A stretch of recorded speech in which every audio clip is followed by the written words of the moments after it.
muna yung pinagbantay niya dito. Tsaka ang init-init dyan, di ka ba naiinitan? Ganun po ba, ma'am? Naku, ma'am, wag po kayo mag-alala sa akin. Sanay naman po ako sa ganitong trabaho. Ah, ganun ba? Sige, baba ka na muna dyan para makapag-merenda ka. Sige po, ma'am. Maraming salamat po. Pre, ang bait talaga ni ma'am, ano? Kaso pre, parang may napapansin ako kay Ma'am Marie. Bakit ganun? Parang alalang-alala sa'yo yun. Kung ano nung iniisip mo. Sadyang mabait lang talaga si ma'am. Saka, sabi sa akin ng kapatid ko, mas pinili pa nga daw sa public pumasok kaysa sa private. Ganun ba pre? Ba't ganun? Ang yaman-yaman nun, tapos sa public nag-aaral. Pero iba talaga pre.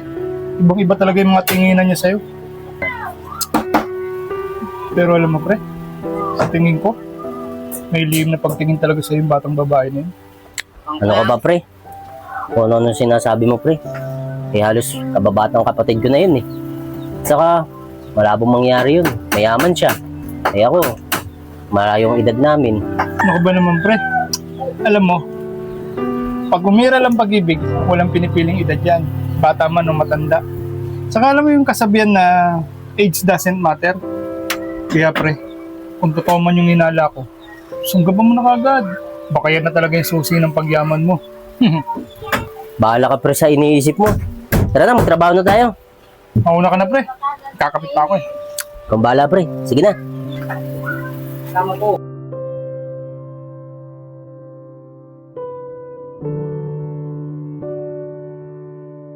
Mari, saan kayo gagawa ng project? Kasi kami sa bahay ni Rawi.